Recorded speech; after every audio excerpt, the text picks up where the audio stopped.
मीना को देख रहे होंगे, जैसे ही आगे बढ़ने की कोशिश करते हैं तो बड़े लोगों के पेट में दर्द हो जाता है। जो लोग सत्ताधीश हैं, जो ताकतवर पदों पर बैठे हैं, उनके परेशानी और उनके पेट में मरोड़ हो जाती है। लेकिन आज मैं सब लोगों से कहूंगा कि सब लोग कितनी भी साजिश कर ले, कितना भी परेशान कर ले, कितनी भी दिक्कतें खड़ा कर ले, लेकिन लोकतंत्र में अगर कोई साजिशों की काट है तो वो जनता है। आप अगर तैयार रहेंगे, आप अगर इकट्ठा रहेंगे, अगर आप एकजुट रहेंगे, तो कोई ताकत, कोई शक्ति, कोई सत्ता, कोई नेता इस व्यक्ति को डिगाने नहीं पाएगा, डिग नहीं सकता है व्यक्ति। मैं चाहूंगा आप लोगों से कि लड़ाई बहुत बड़ी है। इस लड़ाई पर सिर्फ नजर राजस्थान की नहीं है, इस पर नजर पूरे हिंदुस्तान की राजनीति की है। ए आदिवासी साथियों, ए भील और मीणाओं के वंशजों, आपकी जो देश की आजादी में भागीदारी थी, उसको समझना और मानना। अगर कोई व्यक्ति ऐसे व्यक्ति पर लांछन लगाए तो जनता को खड़े हो जाना चाहिए।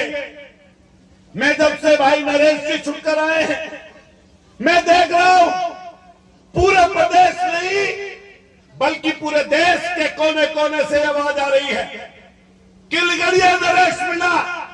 और इस प्रदेश में जो आताताई लोग बैठे हैं, जो अपनी ताकत का दुरुपयोग करते हैं, जो कमजोर लोगों को सताते हैं और जो राजनीति जाति के हिसाब से खत्म करते हैं, उनको पीछे छोड़ने का काम करिए।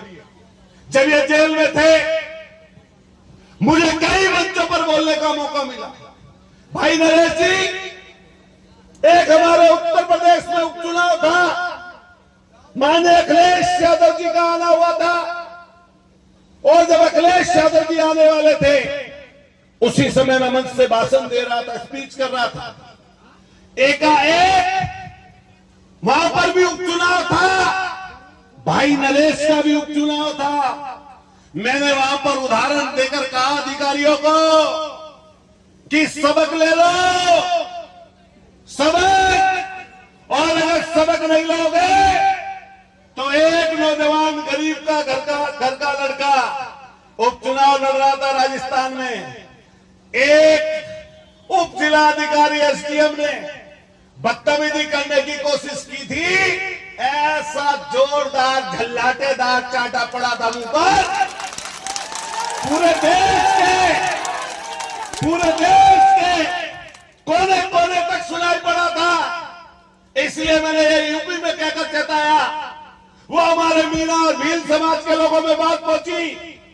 और जैसे जैसे मैं राजस्थान के अलग अलग जगहों पर मीटिंगों पर पहुंचा, अपने गुर्जर समाज के लोगों में पहुंचा, तो मैंने हर जगह हर मौके पर यह बात कही कि हमारे समाज के बीच में से भी जिस तरह कर्नल करोड़ी सिंह बैसला ने आंदोलन करके अपनी लड़ाई को सफल बनाया, इसी तरीके से हमारे नरेश मीणा न केवल मीणाओं के बल्कि दबे कुचले लाचार शोषित वंचित पीड़ित और कमजोर की संविधान को बचाने की, इस आदिवासी परंपरा को, मीणा समाज को बचाने की जो आवाज को बुलंद कर रहे हैं, हम हर जगह हर मंच पर उनका सहयोग करेंगे।